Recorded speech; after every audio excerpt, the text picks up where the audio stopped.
नमस्कार मित्रांनो, आपल्या चॅनलमध्ये तुमचं सर्वांचं स्वागत आहे. आणि 2 दिवस व्हिडिओ न येण्याचं कारण म्हणजे मी सुट्टीवरती आलो आहे आणि सुट्टीवरती आल्यानंतर थोडा वेळ घरच्यांसाठी पण दिला पाहिजे आपण. एवढे आपण 3-3, 4-4 महिने घराबाहेर राहतो. त्यानंतर आल्यानंतर 2 दिवस त्यांच्यासाठी आपण दिला पाहिजे. त्यामुळे मला याच्यातून वेळ भेटला नाही आणि आज पुन्हा मी तुमच्यासमोर आलो आहे व्हिडिओच्या माध्यमातून. तर सर्वप्रथम तुमचं चॅनलमध्ये स्वागत आहे. आणि ह्या व्हिडिओमध्ये याच्या पाठीमागच्या व्हिडिओमध्ये आपण पोलीस भरतीची तयारी कशा पद्धतीने केली आणि किती लवकर प्रोग्रेस केला, कशी मेहनत केली ह्या विषयावरती आपण व्हिडिओ बनवला होता. आणि त्यानंतर आता अजून त्यातलं काही राहिलेलं अकॅडमीचं भरपूर काही शिल्लक आहे, तर त्या गोष्टींचा मी ह्या व्हिडिओमध्ये उल्लेख करील. आणि चला तर आपण आता व्हिडिओला सुरुवात करू. तर मित्रांनो, पोलीस भरतीची तयारी करत असताना भरपूर अडचणी येतात आपल्या सामान्य घरातील मुलांना. आणि त्या परिस्थितीवरती मात करून जो त्या परिस्थितीचा इश्यू न करता त्या परिस्थितीवरती मात करतो तो यशस्वी होतो. आणि आपल्या आईवडिलांचं स्वप्न म्हणा किंवा स्वतःचं जे स्वप्न आपण वर्दीचं पाहिलेलं असतं ते पूर्ण होतं. आणि काही गोष्टी अशा असतात, तुमचे प्रयत्न भरपूर असतात, 99% प्रयत्न असतात तुमचे आणि 1% नशीब असतं, तर ते काही वेळेस ते 1% सुद्धा त्या 99%वर भारी पडतं. तर त्याच विषयावरती आज मी तुम्हाला बोलणार आहे. तर मित्रांनो, आज व्हिडिओमध्ये म्हणजे 6 महिन्यानंतर अकॅडमीचा मी प्रवास सांगितला माझा. आणि खऱ्या अर्थाने आता मी तुम्हाला अकॅडमीमध्ये जे काही माझ्या चुका झाल्या आणि ज्या चुकीतून मी शिकलो आणि त्यानंतर बऱ्याच गोष्टींचा मला सामना करावा लागला. तर मित्रांनो, प्रत्येक मुलाच्या आयुष्यामध्ये म्हणा किंवा काही गोष्टी तुम्ही ठरवलेल्या असतात, ते करत असताना भरपूर अडचणी येतात किंवा काही गोष्टी तर आपलं पण ट्रॅक चुकला जातो. तर मित्रांनो, माझं ग्राउंड तर चांगल्या पद्धतीने झालं होतं. आणि ग्राउंड झाल्यानंतर 98चं ग्राउंड होतं माझं. 98चं ग्राउंड झाल्यानंतर मित्रांनो, मी अभ्यासाची तयारीला सुरुवात केली. तर मला भरपूर अडचणी यायच्या. मला मॅथमॅटिक्समध्ये पण प्रॉब्लेम यायचा. बाकी अभ्यासाची एवढी सवय नसल्यामुळं थोडा अडचणी भरपूर यायच्या मला. आणि ह्या गोष्टी करत असताना मी त्या गोष्टीमध्ये इंटरेस्ट वाढवला अभ्यासामध्ये, का बाबा नाही आता आपण अभ्यास केला पाहिजे किंवा ह्या गोष्टी माझ्या लक्षात आल्या. आणि त्यानंतर आला आयुष्याचा ट्विस्ट. ते प्रत्येकाचा ट्विस्ट येतोच. तर मित्रांनो, माझ्या आयुष्यामध्ये अकॅडमीमध्येच माझ्या ज्यानंतर अकॅडमीचा अर्धा प्रवास झाला, त्यानंतर एक ट्विस्ट येत असतो प्रत्येकाच्या आयुष्यामध्ये. तो ट्विस्ट माझ्या पण आयुष्यामध्ये आला. आणि तो ट्विस्ट म्हणजे एक मुलगी माझ्या आयुष्यामध्ये आली आणि ती मला बरंच काही शिकवून गेली. आली म्हणजे ज्या अर्थी माझ्या आयुष्यात आली त्या अर्थी ती जाणार पण होती, हे मला त्यावेळेस नाही समजलं. आणि माझा वेळ तिथं भरपूर वायाला गेला. आणि त्यामुळं काही गोष्टी माझ्या ज्या याची होणाऱ्या होत्या त्या गोष्टी थोड्याशा त्यांना थोडा ब्रेक भेटला. त्याच्यानंतर त्या गोष्टी मला भेटल्या. पण ठीक आहे, ती मुलीबद्दल मी तुम्हाला सांगणार नाही, जास्त काही नाव नाही काय नाही. पण जी ती मुलगी मला शिकवून गेली का बाबा ती मुलगी मला मनापासून आवडायची. तर मी तिला भेटलो, बोललो वगैरे, आमचं बोलणं वगैरे झालं भरपूर. म्हणजे त्यानंतर ती पण अकॅडमीच करत होती, अकॅडमीतच होती क्लासमध्ये. तर दोघं पण अकॅडमीत असल्यामुळे थोडं आमचं बॉन्डिंग चांगल्या पद्धतीने जुळलं. आणि त्या याच्यामध्ये माझं थोडं दुर्लक्ष झालं. परिस्थितीचा पुन्हा मला विसर पडला का बाबा आपली परिस्थिती काय, आपण काय करण्यासाठी आलतो आणि करतोय काय. हे माझ्याच आयुष्यात झाले म्हणून मी सांगत नाही, बऱ्याच मुलांच्या आयुष्यात होतं, ह्या गोष्टी होत राहतात. तर ह्या गोष्टी प्रत्येकाने लक्षात ठेवलं पाहिजे का बाबा आपल्या ज्या घरची परिस्थिती पहिल्यांदा तुमची जर स्टेबल असेल आणि तुमची जी गोष्ट तुम्ही अचीव करण्याची ठरवली ती जर केलेली असेल तर ठीक आहे, त्या गोष्टी तुम्ही आणि समाज पण ॲक्सेप्ट करतो. पण ज्यावेळेस तुमच्याकडे काहीही नसतं आणि तुम्ही पूर्ण शून्य असता आणि काहीतरी करण्याची जिद्द ज्यावेळेस तुमच्या मनात निर्माण होते आणि त्यानंतर काहीतरी अशा अडचणी तुमच्या पुढे येतात किंवा तुम्ही त्या अडचणीला ओढवून घेता, तर ह्या गोष्टी जी मुलं भरती करतात ह्या मुलांनी ह्या गोष्टी शिकल्या पाहिजे. मला एवढाच उद्देश आहे. मला काही कोणासाठी हे सांगायचं नाही का बाबा माझे व्हिडिओ जास्त हे व्हावा ह्यासाठी मी तुम्हाला सांगत नाही, पण ज्या गोष्टी माझ्या आयुष्यात घडल्यात त्याच मी तुम्हाला सांगणार आहे आणि त्या गोष्टीतून काहीतरी मुलांनी शिकावा. जी आत्ताची जी नवीन तरुण पिढी आहे ती जी आहे त्या पोलीस भरतीमध्ये, आर्मी क्षेत्रामध्ये ज्यांना जायचे स्वप्न आहे, ज्यांना वर्दीची स्वप्न पडतात, तर त्या मुलांना ही सगळ्यात मोठी आडकाठी असते का एक मुलगी तुमच्या आयुष्यात येणं आणि ती टिकून राहणं. जी मुलगी तुम्हाला चांगल्या पद्धतीने गायडन्स करते किंवा चांगलं सांगते तर ते ठीक आहे, तिथपर्यंत तुम्ही ऐकताय ह्या गोष्टी करताय, पण त्या गोष्टी जास्त वाहत जाणं म्हणजे हा तुमच्या बरबादीची सुरुवात असते. आणि एकदा की वेळ निघून गेली तर वेळ निघून गेल्यावरती कितीही पश्चाताप करून तुम्हाला त्या गोष्टीचा उपयोग नाही. तर मित्रांनो, कमीत कमी 2 ते 3 महिने आम्ही एकमेरीला बोलणं म्हणा, ह्या गोष्टी म्हणा, किंवा घरी जाऊन अभ्यासाकडे लक्ष नाही, थोडं ग्राउंडकडे पण दुर्लक्ष झालं माझं आणि ह्या गोष्टी होत गेल्या तर आमचं रिलेशन कंटिन्यू होतं. त्यानंतर मित्रांनो भरती निघली तर अभ्यास वगैरे केला मी, नाही असं नाही, त्या गोष्टी मी एवढ्या पकडून बसलो नाही. पण तुम्हाला एक गोष्ट सांगतो, मी भरती निघाल्यानंतर मित्रांनो 2014ला महाराष्ट्र पोलीसच्या जागा निघल्या होत्या 12,500 जागा. तर त्या भरतीसाठी मी पुणे ग्रामीणला फॉर्म टाकला होता. पुणे ग्रामीणला फॉर्म टाकल्यानंतर आम्ही भरती ग्राउंडच्या तारखा यायच्या आधी आमचे ज्यावेळेस फॉर्म भरले त्यावेळेस आम्ही ग्राउंडला, इथं पाषाणला हेडक्वार्टर आहे त्या ठिकाणी ग्राउंड होतं, त्या ठिकाणी येऊन आम्ही प्रॅक्टिस केली, कसं ग्राउंड आहे, कशा पद्धतीने काय आहे. तर हे सगळ्या गोष्टी करत असताना मित्रांनो भरपूर आईचे स्वप्न होते. आईचे तर एवढे स्वप्न पूर्ण हे झालते. आमची आई म्हणजे ज्यावेळेस एकदा सर आमच्या घरी आलते, ते आमच्या घरची परिस्थिती पाहिली सरांनी, तर सरांना मी सांगितलं होतं बाबा ते आमचं घर नाही आहे, आम्ही फक्त तिथं एक आमच्या वडिलांच्या काकांचं घर आहे, आम्ही तिथं राहतोय, त्यांची शेती आहे तीच वाटेने करतोय, आमचं असं स्वतःचं वैयक्तिक घर आणि कुठं एक गुंठासुद्धा जागा नाही त्या गावामध्ये. तर ते सरांनी आमच्या आईला सांगितलं की बाबा मुलगा चांगला आहे, कष्ट करतो, एवढं ग्राउंड चांगलं आहे, तो 100% भरती होणार. तर आमच्या आईला स्वप्न पडू लागले का बाबा हां आता आपला मुलगा पण भरती होईल. ह्या गोष्टी तिला खूप आनंद व्हायचा. ती कामाला तर एक दिवस पण खाडा करत नसं, रोज कामाला जायला लागली.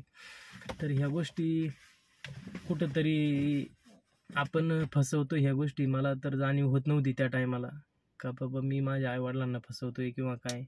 याच्या आधी बऱ्याच वेळा अशा गोष्टी झाल्या, पण ते जेवढं मी प्रयत्न करायचं होतं तेवढं मी केलं नव्हतं, त्यामुळे मला त्या गोष्टींचं वाईट वाटत नव्हतं. पण पोलीस भरती हे असं माझं 1 वर्ष गेलं की बाबा मी माझं पूर्ण समर्पण त्या गोष्टीसाठी दिलं मी, आणि त्याचं मला फळं पण अशा पद्धतीने भेटलं होतं की पूर्ण जे अकॅडमीमध्ये आम्ही 100-150 मुलं होतो, त्यामध्ये टॉपचे 5 ते 6 मुलं होते, त्यांचे ग्राउंड 98 जे होते. बाकी 4-4, 5-5 वर्ष ज्यांनी अकॅडमी केलं ते त्यांचं पण ग्राउंड 98चं नव्हतं.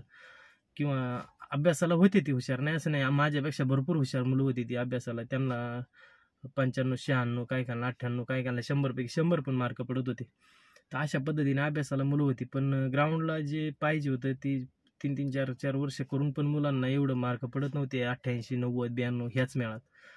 तर ते जे अचिव्हमेंट मी हे केलं तर का बाबा ग्राउंड माझं एवढं प्लस पॉईंट होतं 98, आणि अभ्यास मला 80-90च्या 80-85च्या आसपास मार्क पडत होते मला.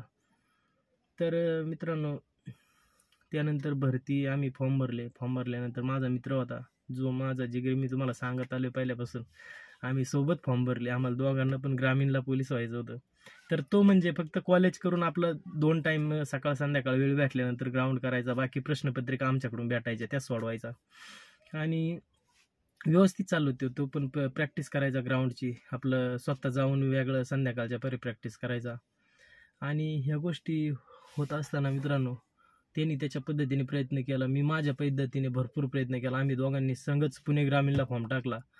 आमचे ग्राउंड पण सोबत 10ची बॅच असते, त्यामध्ये पण आम्ही सोबतच, दोस्त माझा, मी आणि तो, आणि सगळं आमचं ज्यावेळेस आमचं फॉर्म भरण्याची प्रक्रिया झाली त्यानंतर त्याच्यामध्ये 1-1.5-2 महिन्याचा गॅप गेला. गॅप गेल्यानंतर त्याच्यात आम्ही ग्राउंड केलं, भरपूर ग्राउंड केलं, भरपूर प्रॅक्टिस केली. आम्ही सकाळचे जर 6ला गेलो तर संध्याकाळी आम्हाला 8-8, 9-9 वाजायचे घरी यायला. तर मित्रांनो, ह्या पद्धतीने आम्ही रात्रीचा दिवस केला. कधी कधी अभ्यास आमचे क्लास 2-3 टाईम चालू झाले. सकाळपासून संध्याकाळी कमीत कमी 5-5, 6-6 तास, 8-8 तास क्लास व्हायचे आमचे. त्यानंतर ग्राउंड, म्हणजे आम्ही पूर्ण बाहेरची दुनिया विसरून गेलतो. सगळीच मुलं जी पोलीस भरतीला करत होती 2014ची बॅच, अजून पण सर आमचे नाव काढतात त्या बॅचचे, की बाबा जी प्रामाणिक कष्ट करणारी जी बॅच होती ना तीच 2014ची. आणि त्यामध्ये मुलं पण सगळे कष्टाळू होते आणि प्रत्येकजण गरीब परिस्थितीतून, म्हणजे परिस्थितीशी झगडतच होता त्यावेळेस. प्रत्येकाला जाणीव होती बाबा आपल्या घरची परिस्थिती अशी असे, तर आपल्याला हे करणं गरजेचं आहे. त्या पद्धतीने मुलं प्रॅक्टिस करायची. आणि त्यानंतर मित्रांनो, आमचं जे आम्ही 1-2 वर्ष झालं ते 1 वर्षापासून जे स्वप्न पाहत होतो आम्ही वर्दीचं, तर त्या वर्दीच्या स्वप्नासाठी आम्ही एवढी आतुरतेने वाट पाहत होतो. तर तो दिवस म्हणजे ते आमचे तारखा फिक्स झाल्या ग्राउंडच्या. आणि ग्राउंडच्या तारखा फिक्स झाल्यावरती आदल्या दिवशी आम्ही आलो. ते आमच्या एका दुसऱ्या मित्राचा, त्याने आम्ही 5-6 जण होतो. तर त्यातल्याच एका मित्राचा इथं पुण्यामध्ये चुलत्यांचा फ्लॅट होता. आम्ही त्या ठिकाणी राहिलो. आमचं काय म्हणजे जास्त हाल झालं नाही त्यामुळं तिथं नाहीतर आम्हाला पण रस्त्यावरती झोपावं लागलं असतं. पण तिथं राहिल्यामुळं आम्हाला व्यवस्थित टायमाला खाणं, आंघोळ वगैरे भेटली. आणि सकाळच्या बरे आम्ही लवकर 2-2:30-3 वाजता आम्ही तिथं गेटवरती गेलो. तर त्यानंतर डॉक्युमेंट वगैरे चेक झालं आमचे त्या ठिकाणी. डॉक्युमेंट चेक झाल्यानंतर आम्हाला फाईल बनवली आमची दादाची.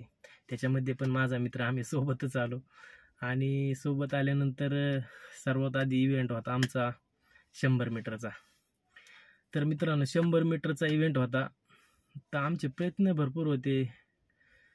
एकदम टॉप लेवलचे आम्ही प्रयत्न, कष्ट केलेले होते, प्रॅक्टिस केलेली होती मनापासून. जे काय केलं ते सर्व मनापासून केलं. काही गोष्टीत जो वर्षाचा काळ गेला त्याच्यामध्ये 6 महिन्यानंतर तुम्हाला सांगितलंच मी, काही माझे 2 महिने माझे असे गेले का त्या जी मुलगी माझ्या आयुष्यात आली त्याच्यामध्ये थोडे माझे गेले दिवस. पण त्यानंतर ज्यावेळेस भरती निघली त्यावेळेस प्रयत्न पुन्हा मी चालू केले का बाबा आता आपल्याला भरती व्हायचं काही करून. कारण मुलं एवढं कॉम्पिटिशन होतं त्या टायमाला. आत्ता तर भरपूर आहे, नाही असं नाही, पण त्या टायमाला पण भरपूर कॉम्पिटिशन होतं. तर मला कुठं पाठीमागं राहायचं नव्हतं कोणत्या गोष्टीमध्ये. मला ती वर्दी मिळवायचीच होती. आणि तर आमचा ग्राउंडला आमची फाईल तयार झाली. आमचे 100 मीटरसाठी आम्हाला घेऊन गेले. आणि एवढं 20 पैकी 18 मार्क घेणारा मुलगा ज्यावेळेस पहिल्यांदा ऑन युअर मार्क सेट झालं त्यावेळेस मी स्टार्टअप घेतला. सर्व मुलांच्या आधी पुढे गेलो. तर त्यांनी गो बोललेच नाही. त्यांनी पुन्हा मला पाठीमागं बोलवलं. त्यानंतर पाठीमागं मी उभं राहीत नाही तोपर्यंत लगेच गो करून दिलं त्यांनी. गो केल्यानंतर मी पूर्ण त्यावेळेस पळण्याच्या मनस्थितीतच नव्हतो का बाबा आता थांबवतील त्यानंतर पुन्हा on your mark set go होईल, ह्या पद्धतीचा विचार करून मी पाठीमागे येत होतो. तर मी पाठीमागं पूर्ण यायच्या आधीच त्यांनी सोडून दिली फाईल सुटल्यानंतर सगळी मुलं पळाली. मी पाठीमागं वळून हे करत तर मुलं बरीच लांब गेली. 10 ते 15 मीटर मुलं गेल्यानंतर मी विचार केला का बाबा पळू का नको. तेवढ्यात 20 मीटरवरती मुलं गेली. 20 मीटरवरती गेल्यानंतर एवढा विचार माझा, आता पळायचं का नाही पळायचं हा विचार करोस तर मुलं 50 मीटरवरती गेली. कारण तिथं जास्त विचार करायला तुम्हाला कमीत कमी किती सेकंद असतात तुमच्याकडं, 12 ते 13 सेकंद. एवढ्या वेळा तुम्ही काय विचार करणार आहे, तुम्हाला पळायचे का नाही हो का नाही हे होईपर्यंत मुलं गेली. मी पळालोच नाही. त्यानंतर मी जागेवरती थांबलो. तर मला त्या फाईलचा आमचा जो डिटेलमेंटवाला होता तो म्हटला का पळाला नाही. म्हटलं सर मला काही समजलंच नाही. तर मी म्हटलं 2 चान्स असतात प्रत्येक इव्हेंटला, तर मला दुसरा चान्स भेटेल याची मला पूर्ण खात्री होती. आणि मी म्हटलं सर ठीक आहे, आता नाही पळालं तर मला दुसरा चान्स आहे. ते म्हटले कोणता चान्स तुला, दुसरा चान्स तुझा ह्योच दुसरा चान्स होता. पहिला चान्स जो तू पळाला आणि दुसरा चान्स म्हणजे हा तुला दिलेला की सर्व मुलांबरोबर पळायचा, तू दोन्ही चान्स तू गमावलेत. माझ्या मित्रांनो पूर्ण पायाखालची जमीन हादरली का मला चान्स भेटणार नाही. त्यानंतर मी त्या फाईल जो आमचे डिटेलमेंट फाईलवाला जे सर होते त्यांना मी रिक्वेस्ट केली सर मला. तर मित्रांनो त्यानंतर मी म्हटलं सर मला यांच्याकडे घेऊन चला, SP साहेबांकडे. आजही कमीत कमी 10 ते 11 वर्ष झाल्यात त्या गोष्टीला. पण ती गोष्ट माझ्या 1 मिनटं ही जर मी आठवली तर अक्षरशः मला त्या गोष्टीचं म्हणजे पूर्ण हे. त्यावेळेस SP होते मनोज लोहिया सर. तर त्या सरांपुढं मला नेलं त्या ठिकाणी. ते म्हटले काय प्रॉब्लेम आहे काय नाही. तर त्या सरांनी सांगितलं असं असं आहे किंवा काय. तर ते मनोज लोहिया सर बोलले नाही, पुन्हा चान्स नाही. तुला जर चान्स दिला तर टोटल भरती आज चालू झालेली 15 दिवस झालेत. 15 दिवसाची मुलांना ज्यांचा चान्स गेला त्यांना सगळ्यांना चान्स द्यावा लागेल. आणि त्या चान्ससाठी मला सेपरेट प्रक्रिया 5 ते 6 दिवस मला एक्स्ट्रा घ्यावा लागतील. तर मी तुझ्या एकट्यासाठी मी तुला देऊ शकत नाही चान्स पुन्हा. मित्रांनो, अक्षरशः मी त्या सरांनी इतका रडलो त्या ठिकाणी, भरपूर रडलो. मी त्या सरांना एकच गोष्ट म्हटलं, सर मला फक्त एक चान्स द्या तुम्हाला मी माझं फायनल लिस्टमध्ये नाव असणार सिलेक्शनमध्ये. पण ते सर म्हटले नाही, तुला जो चान्स द्यायचा होता तो आम्ही दिलता, त्या चान्सचा तू फायदा घेतला नाही, तर त्याच्यामध्ये आमचा काही दोष नाही. त्यानंतर त्यामुळे तू आता जे काय आहे तुझे प्रयत्न ते कर, आणि जर झालं यातून नशिबातून तर ठीक आहे, नाही तर पुढच्या वेळेस पुन्हा प्रयत्न कर. मित्रांनो, एवढं मी त्या ठिकाणी रडलो, मला एवढं वाईट वाटलं त्या ठिकाणी. अक्षरशः मला माझे आई वडील त्यांचे जे कष्ट आहे आठवले मला पूर्ण त्या ठिकाणी. मी अक्षरशः मोठे लहान मुलासारखं रडायला लागलो त्या ठिकाणी. कारण मला माझं पूर्ण स्वप्न तुटल्यासारखं वाटलं मला, बाबा नाही आता हे तुटलं. त्यानंतर पुन्हा ते सर म्हटले तू काय रडू नको, अजून 4 इव्हेंट तुझे शिल्लक आहेत, तू 4 इव्हेंटमध्ये व्यवस्थित मार्क घे, व्यवस्थित शांत डोक्याने कर, आणि झाला तर होऊन पण जाशील. त्यानंतर पुन्हा मला एक आशेचा किरण जागवला माझा. त्यानंतर पुन्हा मी उठलो आणि मित्रांनो 4 इव्हेंट आउट ऑफ केले मी. 80 मार्क घेतले, 80 मार्क, आणि माझ्या मित्राला 88 मार्क. टोटल 5 इव्हेंटमध्ये त्याला 88 होते आणि मला 80 होते. तर तो OBC मधून होता. OBC मधून असल्यामुळे त्याला फायदा झाला एका गोष्टीचा, मेरिटमध्ये 5 मार्क प्लसमध्ये त्याला भेटले ते. आणि आमचं ग्राउंडचं मेरिट थोडं कमी लागल्यामुळं मी पण रिटर्नसाठी पात्र झाल्यामुळं मग मी अभ्यासाचे पुन्हा त्यानंतर आम्ही जो मित्र आहे माझा तो, आणि मी, त्याला मार्क चांगले होते, 88 मार्क, म्हणजे तो एकदम पोलीस होण्याच्या रेंजमध्येच होता. आणि माझं होतं तळ्यात मळ्यात, पण जर अभ्यासामध्ये मी जर पेपरमध्ये 95-96 जर मार्क घेतले असते, 96 मार्क जरी पडले असते तरी मी पोलीसच्या याच्यामध्ये होतो. मला एवढी हे होती का बाबा ठीक आहे आपण जर एवढं केलं तर. पण मला वाटत नव्हतं का मला 95-96, माझी रेंज होती 80-82च्या आसपासच. तर मित्रांनो, त्यानंतर जो काय आम्ही पेपरचा थेरीचा जो अभ्यास केला, जे 1 महिन्यामध्ये जो आम्हाला 1.5 महिन्याचा आम्हाला कालावधी होता फिजिकलच्या याच्यामध्ये, तर तो प्रवास मी तुम्हाला पुढच्या व्हिडिओमध्ये नक्की सांगेल. तो व्हिडिओ पाहण्यासाठी तुम्ही जरूर ह्या व्हिडिओला लाईक करा, शेअर करा, सबस्क्राईब करा, आणि राहिलेले जे आहे ते मी पुढच्या व्हिडिओमध्ये तुम्हाला नक्की सांगेन. त्यासाठी तोपर्यंत नमस्कार, धन्यवाद.